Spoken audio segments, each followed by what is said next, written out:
My name is Steven Singer, and with Sarah Owen, we will be conducting the interview today. Sarah. Mr. Newman, what made you interested in joining the armed forces, and what made you choose the Navy in particular? I'm sorry? What made you interested in joining the armed forces, and what made you choose the Navy in particular? Really, I was up at Amherst College, and it was actually, it was 70 years ago, and I was there, I was at 16, and when I became 17 in August 31st, I decided I should join the Navy. And up at Amherst, we did, on October, in October of 1942, the Navy came onto the campus, and they swore us all into the Navy, and we just enlisted in a officers training program, V-12 program. How did you enter the armed forces? We actually just decided to join up, and the Navy people came on the campus and swore us in Johnson's Chapel at Amherst College. So you said you were part of an officer training program. What was that like? Well, we stayed at college. We weren't on active duty, but in April of 1943, we got a letter from the Navy saying you're going on active duty and you're going to have to put on a uniform and you can continue college. And we were all shocked at the fact that we were all 150 of us were transferred over to Williams College in Williamstown, Massachusetts, which is the big competitor of Amherst. So July 1st, 1943, we went over to Williams and we put on our uniforms and we started to train and continue our liberal arts studies at Williams. So I was reading your biography, and it said that you actually wound up getting kicked out of the officer training program. So what was that like, and what emotions did you have regarding that? Yeah, I stayed at Williams. We started there in July, and I was there. We were ending in May of 1944, and in May of 1944, the commanding officer of the Navy called me into his office in May. I was supposed to graduate and go to Columbia or Notre Dame to officers training for 180 days. But he called me into the office and said, Newman, you're out of here. And they kicked me out of Williams, and because my grades were pretty low. And so off I went to Sampson, New York, at 18 years old, and I'd been in the Navy for 1 year, and this is a training program up at Sampson. And so here I was training new recruits into the Navy, and they were 25, 30, 35 years old, and of course they called me a lot of four-letter words because I was a young college graduate, they thought. But at any rate, so I trained the men up there with other people, and I went to Quartermaster School down in Bainbridge, Maryland. So you actually ended up becoming a quartermaster, correct? Yes, I took navigation, and I had a lot of liberal arts courses and all that. Then I went to navigation school, and we learned how to use the sextant. You bring down the stars and the planets to three of them, and you learn where you are out in the ocean. But today, incidentally, it's funny, down at the U.S. Navy Academy, they don't even teach the students how to use the sextant today because of the GPS. So talk about your kind of daily responsibilities that you had as the quartermaster on these LTS. Well, the next trip, I can get into that. What we did is we picked up an LST in Evansville, Indiana, and an LST. It's an LST, landing ship tank, or you know how this LST is the size of a football field. It's 300 feet long and about 50 feet wide, and it was Churchill that suggested to Franklin Delano Roosevelt to build LSTs in the United States because Churchill had a problem getting people off the shore in Denmark. And so Roosevelt started building LSTs, and there were 1,051 LSTs built in the United States during World War II. There are only a few left today because they've just gotten rid of them. An LST carried 150 men on board, and we could take on a lot of troops. It was a flat-bottom boat which landed on the beach, and we could pull troops off the beach. And as a quartermaster, during general quarters, I steered the ship. The captain was above, and I steered. And on going on to beaches, I used to steer general quarters, because going on the beaches, we went in very close to other LSTs. Sometimes there were 5 LSTs going onto the beaches. And the way we got onto the beach was at 400 feet out, we dropped the anchor, and then we just pull right up onto the beaches. And then getting off, we change the ballast and then pull off, all engines reversed. And I was involved with the steering to make sure we didn't hit somebody else or we had any problems. But that's what I did. I also, on the LST, I did the blinker signaling to other ships where you use the Morse code, and then I also did the signal flags. I have a picture here, I think, of doing the signals in the Philippines. I was in the Philippines, where you have A, B, C, D, E, and you signal to other people on other ships. And but basically, that's what a quartermaster did. We're in ship's control. We have 3 quartermasters, 3 radio men, 3 radar men, and 3 signalmen. So there were 12 of us on ship's control. So you mentioned there were about 150 people on these very large ships, and you spent a lot of time there. I remember reading something about like 10 months on these ships. What was life like for you on that ship? Yeah, it's interesting. We picked up the ship in Evansville, Indiana. We got on February 21st, 1945 in Evansville, Indiana, and I had never really been on a ship before. And here we go, we get on this ship, and Rosie the Riveter was still riveting on the ship there. And they were finishing it up, and we stayed there 2 days, and the crew came on and took us down to on the Ohio River and the Mississippi, and we went down to New Orleans, which was great spot to be.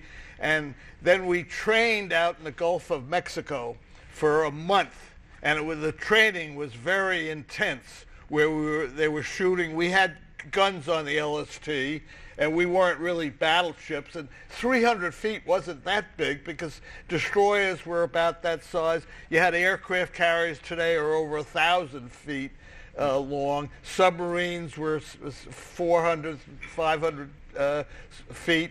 So an LST is 300 feet, and we trained, and we had a lot of we have open doors in the front of the LST, and we let out ducks. We had these ducks on there, maybe 15 or 20 ducks, which went right out to sea in the water, and they went right up on the beach with their wheels. And we carried a lot of tanks on the LST. And actually, it was and we got word on around in April. We went through the Panama Canal, and they said we're going out to the Pacific. So remember, I was on the LST from February 21st, and this picture was taken coming back. I'm lucky I ever got back here, but this picture was taken January 30th, 1946. So I was on the LST for almost a whole year out in the Pacific. And on the ship, you know, I was in the same bunk bed for almost a year. I was in the middle bunk bed of 3 bunk beds down in the living quarters. And I was so young, I didn't even realize really that we were out there to invade Japan. I knew what I had to do on the ship. We had to update the charts, we had to navigate, we had to plot our way to where we were, and all of a sudden we got out to we went out to Pearl Harbor, Guam, Saipan, and on July 28th, 1945, we were in Okinawa, and we had taken over Okinawa about in June. We invaded Okinawa April 1st, and we took over Okinawa at the end of June, and here I was on Okinawa July 21st, 1945. And you know, Okinawa was kind of an unusual spot. I just read a book. It's a new book, Bringing Mulligan Home by Dale Marridge, and he's a professor at Columbia, and he was a journalist before. He spent 6 years writing this book about Okinawa, and this last paragraph about Okinawa was, Nimitz folly led to the death of 150,000 Okinawa civilians. 110,000 Japanese soldiers died on Okinawa. Okinawa is about a 60-mile island, and it's about 6 miles width, 60 miles long. And remember, 150,000 Okinawa civilians, 110,000 Japanese soldiers were killed. We lost, unfortunately, I'd like to say, and I really feel sorry when I think back at the war, we lost 12,000 Marines on Okinawa, and that's a lot. And besides losing 12,000 Marines, there were 30,000 Marines that were injured on Okinawa. And he says, including Mulligan, his father was on Okinawa, and he came back wounded. He said, my father walked away with permanent brain damage. My distaste for Nimitz is personal. I have skin in the game. I grew up in a house where the results of his decision about World War II never ceased. See, we were in Okinawa June of 45, and of course down in Washington, they must have known that they were going to drop the atomic bomb and at that time, but we still fought. Okinawa was only 350 miles from Japan, and we wanted to be close to Japan to prepare for the invasion. I have a big article here about the invasion that was going to take place in November of 1945. It's all spelled out now. It came out 30 years after, about the big invasion of Japan. And of course, as you know, here I was July 28th, and you know what happened August 6th, 1945. We were actually in Saipan. We had been to Okinawa. We went to Saipan to bring more troops into Okinawa, and we never heard about it before. We heard the atomic bomb was dropped on Hiroshima on July 6th, and we thought now maybe the war was going to be over, and it wasn't. And then on July 9th, as you know, another atomic bomb was dropped on Nagasaki, and the unconditional surrender was decided by MacArthur, and this unconditional surrender included the fact that Hirohito would stay in charge of Japan. And even though it was an unconditional surrender, Hirohito remained in Japan. So we continued on the ship, and we went into Japan. Actually, we were in Japan.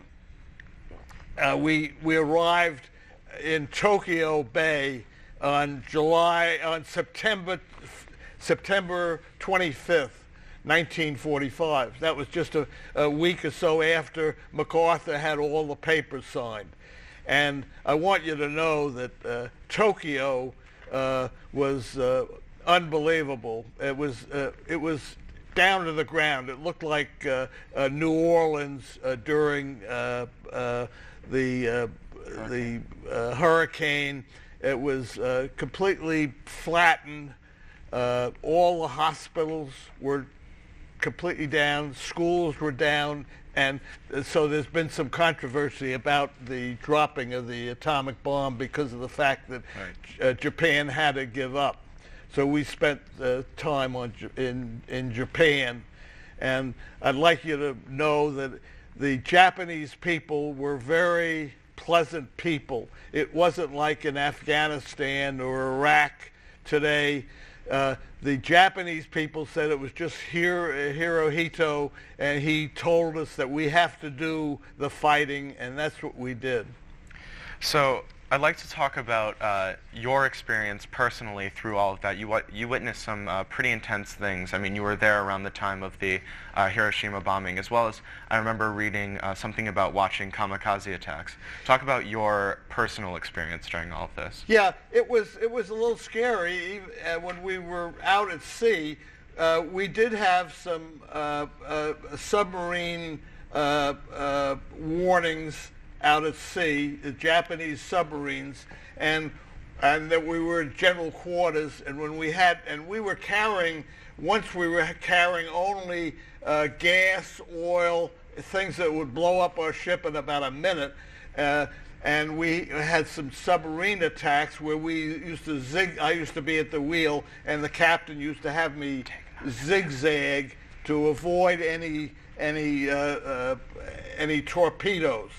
And when we were on Okinawa, we had these kamikaze attacks, and this was Japanese left Japan in an airplane. One person was flying the airplane, and they would fly into ships. And there were some LSTs that were hit by kamikazes, but the kamikazes generally were going after aircraft carriers, the big ships. We have somebody here in New Canaan that was on the Franklin, and he flew, and he actually bombed a lot of and sunk a lot of Japanese aircraft carriers, and he was on the Franklin. And when he flew back to the Franklin, this is Fellner, and when he flew back to the Franklin to land his plane, a kamikaze had hit the Franklin, and there were 800 people killed on the Franklin by a kamikaze. But one of the worst things, I have articles here because I belong to an LST association, landing ship tank. It's low, slow, they used to call it a low, slow tanker because we only did 10 miles an hour, and we didn't get very far. But one of the worst things we had, and you've been reading in the last few days about the typhoons. Yeah. And we were on the beach in Okinawa, and we got a radio message from Nimitz saying that you can't stay on the beach. The typhoon is coming in. You can't anchor, you can't moor, you can't be on the beach, you can't dock. You have to go out to sea. So we went out to sea, and you know what? The winds were not as high as they are today in the Philippines. We were in the Philippines also. Today, if you see the news, the winds are over 200 miles an hour, and that's on the Philippines.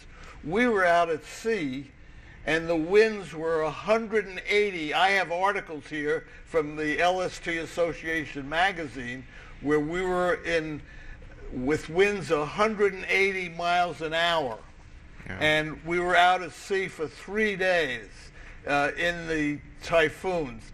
And the waves, you can't believe it. You know, you think of waves at 10 feet or 20 feet or high, but our waves were 80 feet.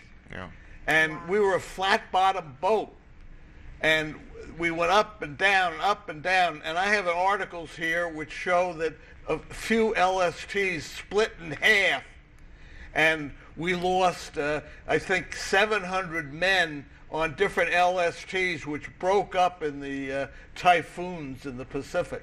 And so we were in we were in a typhoon off of Okinawa, and when we were in Japan, we had to take some troops around to leave them off in Japan, and we were in another typhoon where we kept our engines going. We weren't out at sea. We tried to anchor, but all these 5 or 6 LSTs almost rammed into each other during the typhoon out there. So it was very bad. Yeah, I remember reading something about recently where they were talking about surfers trying to get just to 100, and you were a part of 80-foot waves. Now, after all of this intense experiences that you were having, talk about your return after these 10 months. What were your emotions like coming back and returning to Amherst in Massachusetts? Very interesting. I mean, you know, we're on the ship, and I think on December 31st, of 1945, we were on an island in the Pacific, and we had New Year's Eve. We were on the beach, and we were given 2 cans of beer and to celebrate New Year's Eve, and we were on Truk Atoll. And that had only been taken over by the Marines, and nobody had been on Truk before. We were on Truk, and we were sitting there on the island. We had some of the Japanese do some of the scraping of the decks. I told the captain, I said, why should we scrape the decks? Let's have, the war was over and all that, but we said there are Japanese on the island, let them scrape the decks. So we had about 15 or 20 Japanese scraping the decks New Year's Day or day before New Year's. And then we got the word that you're going back to San Francisco, and then everything popped open, you know. And we didn't think too much about it. I said the war was over, and, you know, I'd really like to get out of the Navy and get back to school. And then all of a sudden, we came in on January 30th. It took us that long. I was doing the navigating back from Truk because the officer wasn't much of a navigator, and unfortunately, every morning and every night, the sky was all clouded over, so I was just dead reckoning back to San Francisco. Wow. I didn't know exactly where we were, but we had one ship in the group that had Lorraine gear on. So at 8 o'clock at night, every night, I'd say, you know, I don't know exactly where we are. Where are we? And he'd tell me based upon his Lorraine gear. It was a radio wave, and he could tell me where I was. If I came back from Truk, if I was just doing it on our own, if we were by ourselves, I would have been in San Diego or Mexico instead of San Francisco because I was so far off base. But we came in on January 30th, and somebody on shore must have taken a picture of our ship coming in under the Golden Gate Bridge. And when we went into the dock, he said, "How would you like to buy a picture for $10 or $20? I said, "Okay, I'll buy it." And this is the same picture I bought that time. Wow. And all of a sudden, I was there in San Francisco. Our ship was scrapped in June 13th, 1948. Wow. They scrapped all these LSTs.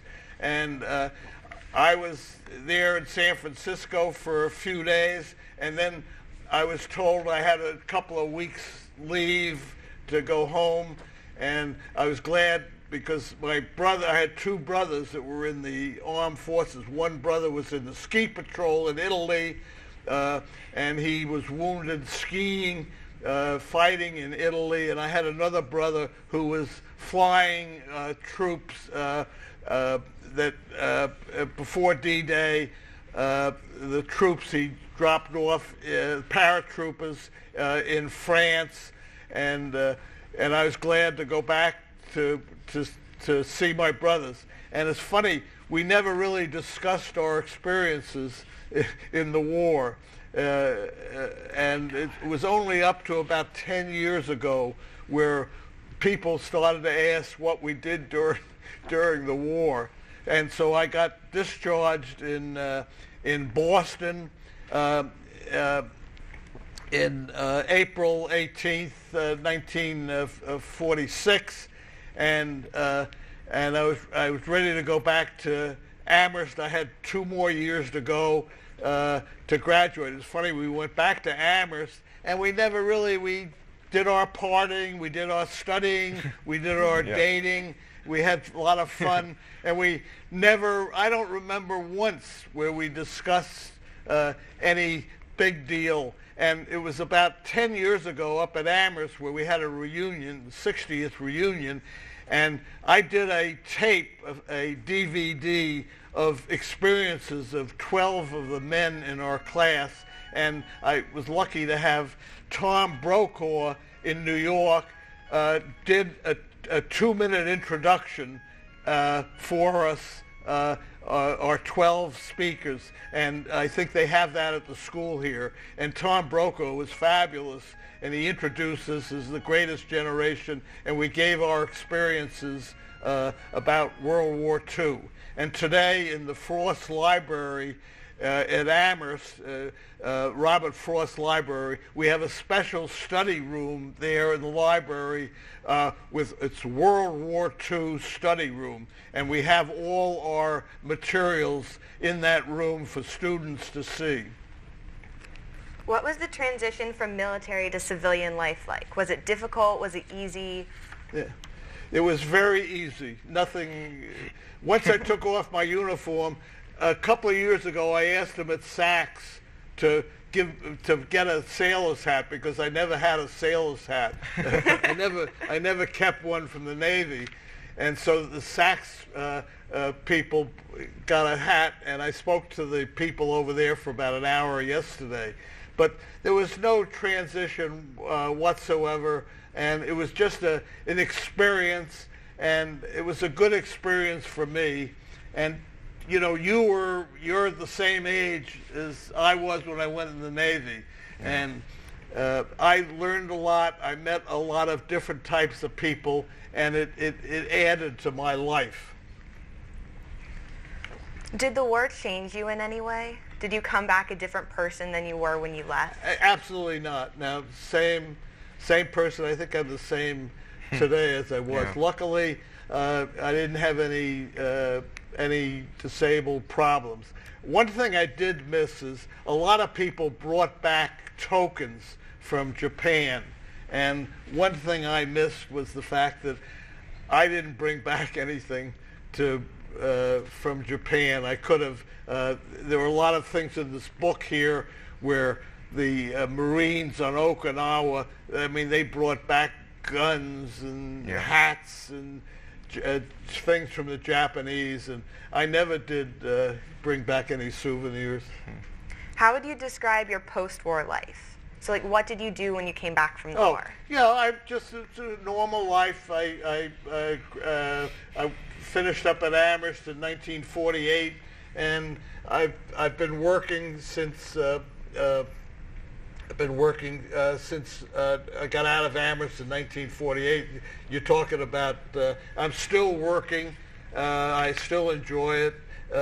I started off with the Seagram companies in marketing and research, and I was a sales manager for one of the Seagram companies at age 25, upstate New York. I lived in Syracuse, and I came back to New York, and I worked in the advertising agency business for 10 years. I worked for Batten, Barton, Durst and Osborne from 53 to 63.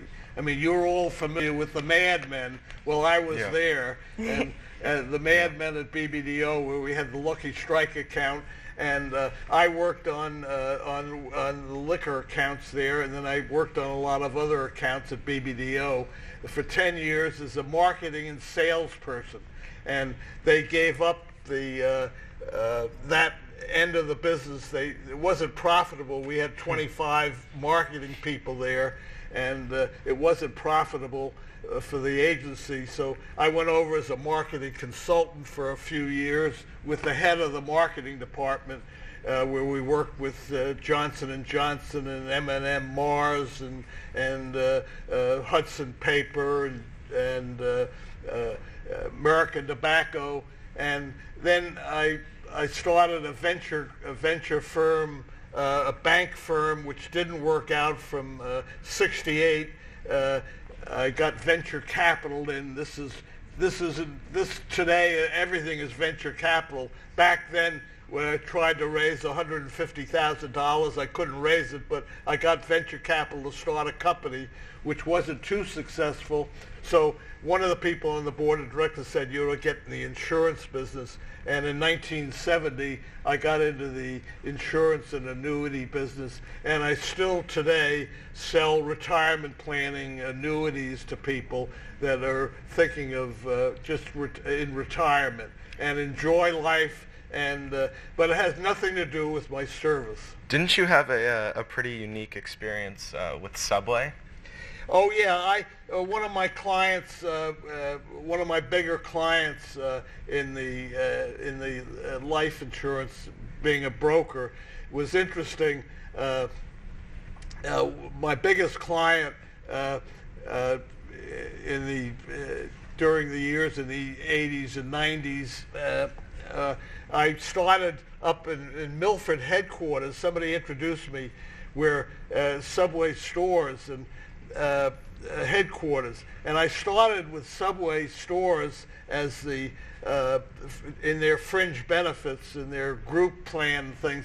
I started with Subway. They had 84 stores. Yeah, that's pretty amazing. And the mother of one of the owners, Fred DeLuca, used to answer the telephone when I used to call and prepare me for meetings and all that.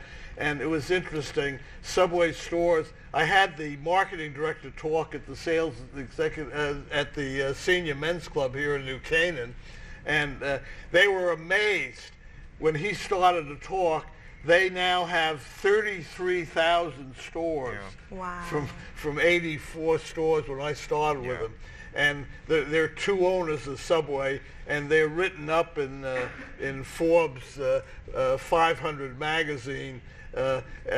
Each are written up, but now the two owners are each worth $2.8 billion. Yeah. They're the franchisor of 33,000 stores all over the world. So that was a good experience in selling fringe benefits.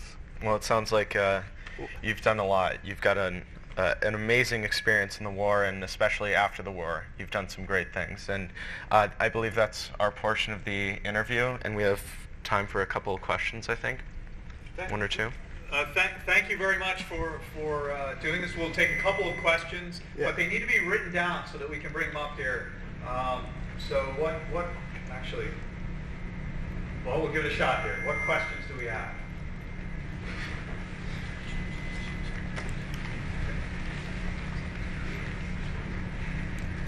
I can't believe I answered all the questions. Well, I realized that I may have missed it in my work in the back here, but you had said that you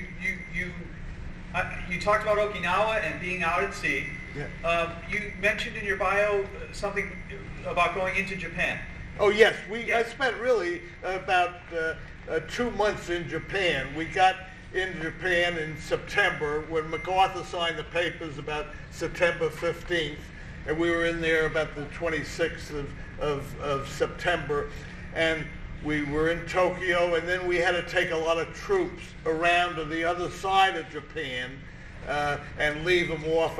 I remember we left off the troops in Japan, occupational troops, and about 150 or 200 troops, and I said to the captain, "Captain, let's go. Let's get off of here. We don't want to be here." And he said, "Okay, let's pull off the beach." And we stayed around Japan. We never went to Nagasaki or we never saw where the atomic bomb was dropped.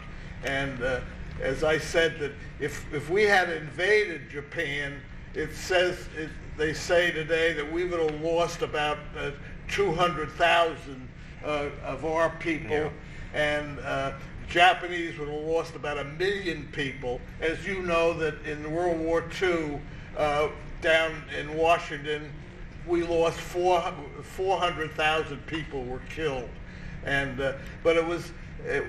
I've never been back to Japan. I have no feeling about going back to Japan. It's funny. For some reason or other, it's in my mind, and that's about. We were a lot of islands out there in the Pacific. Thank you. Any other questions? Yes. I can pass the question. Did you ever wish that you were in any other department of the Army? Can you? No. Okay. Did you ever wish you were in any other department of the Army, like the military or the Air Force, rather than the Navy? So the question is, do you ever wish you could have served in another part of the military? No. Absolutely. And I was glad I was discharged as an enlisted man, a quartermaster, and I was not called back to the Korean War. But I have a lot of friends and a lot of our classmates at Amherst, because they were officers, they were called back to the Korean War, and fortunately, I had no interest in the military. I have interest today in the troops that are coming back and the problems they're having and the mental problems they're having, because luckily I'm still living and I haven't had any mental problems. Well, thank you. Yeah, this was amazing. I'd like everybody, if you could, big round of applause.